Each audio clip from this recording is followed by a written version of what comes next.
চট্টগ্রামে সেখানে মেয়র সেখানে নতুন করে যিনি শাহাদাত সাহেব তিনি সেখানে মেয়রের তিনি দায়িত্ব পালন করছেন। একই উচ্চ আদালত একইভাবে রায় দিয়েছেন। এখানে বিএনপির ইশরাক হোসেন তিনি সেখানে দায়িত্ব গ্রহণ করবেন। কিন্তু এখন দেখছি সেটা নিয়ে গত কদিন ধরে ঢাকা শহর প্রায় অচল অবস্থার দিকে তৈরি হয়েছে।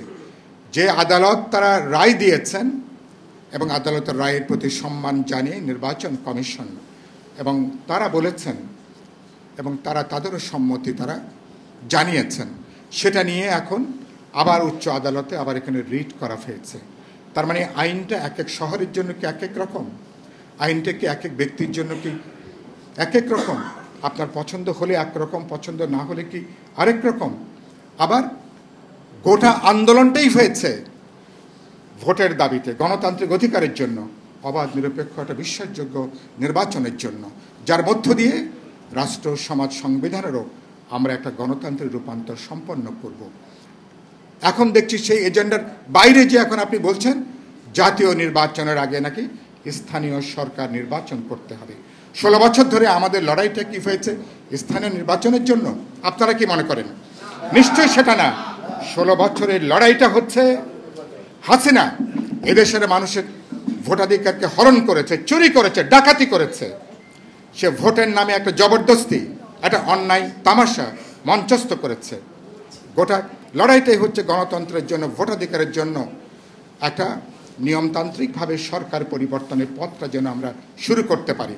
এখন সেই প্রশ্নের বাইরে যে আমরা দেখছি স্থানীয় সরকারের একটা রব এখন তারপরে এখন তোলা হচ্ছে। তুলছেন কারা? যারা সরকারের সঙ্গে যুক্ত আছেন।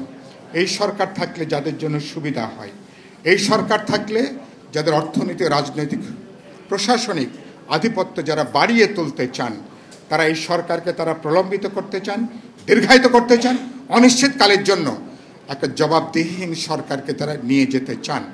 এই সরকার যে দেশ চালাতে পারছে না, কেবলমাত্র গত 1 মাসে ঢাকা শহর দিকে তাকালেই তো সেটা বোঝা যাচ্ছে। সেজন্য আমরা বলেছি জমানার পুরনো আইনে নির্বাচন কমিশন গঠন হয়েছে, সে আইনটাকে ভবিষ্যতে পরিবর্তন দরকার। আমরা যে সংশোধনী দিয়েছি ঐক্যমত কমিশন, সেখানেও এই প্রস্তাবনাটা আছে। কিন্তু এখন নির্বাচন কমিশনকে ঘেরাও করতে হচ্ছে কেন? নির্বাচন কমিশন উচ্চ আদালতের রায়টাকে তারা সম্মান দিয়েছিলেন বলে এখন নির্বাচন কমিশনকে ইশরাক যেন শপথ গ্রহণ করতে না পারে, সেটাকে পক্ষপাত দুষ্ট হিসেবে সেটাকে বিবেচনা করা হচ্ছে। গত 6 মাস ধরে নির্বাচন কমিশনে কোনো কিছু বললেন না। তার মানে আপনারা যেটা বলবেন, তার মানে সরকার এবং সরকারের সমর্থক, সরকারের চারপাশে যারা আছেন, আপনাদের মতামত দিলেই সাংবিধানিক প্রতিষ্ঠান নির্বাচন কমিশনগুলো ঠিক রাস্তায় আছে। আর নির্বাচন কমিশন তার আইনগত জুরিসডিকশনে দাঁড়িয়ে তারা যদি কথা বলে, তাহলে তাকে ঘেরাও করতে হবে, আন্দোলন করতে হবে সরকার যেদিকে চলছে। এবং দেখছি যে ইতিমধ্যেই একটা মব সন্ত্রাস করে, মব ভায়োলেন্স করে আপনি গোটা জায়গাটাকে আপনি আজকে আপনার পরিবর্তন করে ফেলছেন। এটার আগে ছিল সামাজিক নৈরাজ্য, সামাজিক নৈরাজ্যের জায়গায় একটা রাজনৈতিক নৈরাজ্য সচেতনভাবে এখন এটাকে মদত যোগানো হচ্ছে, যেটা আমাদের জন্য দুর্ভাগ্যের, যেটা আমাদের জন্য উদ্বেগ এবং উৎকণ্ঠার। এই নৈরাজ্য সরকার যদি চলতে দেন, কোথায় তারা শেষ করবেন আমি জানি না।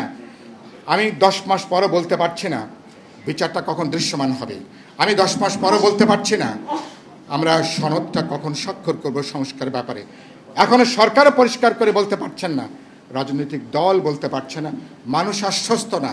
16 বছর ধরে মানুষ যে নির্বাচনের জন্য অপেক্ষা করছে, মানে ভোটের মধ্য দিয়ে কবে মানুষ নিজের জনপ্রতিনিধি নির্বাচন করবে, এরকম একটা অস্পষ্টতা থাকবে কেন 10 মাস পরে? ইতিমধ্যে আপনারা তো 3টা তত্ত্বাবধায়ক সরকারের মেয়াদ আপনারা পার করে ফেলেছেন।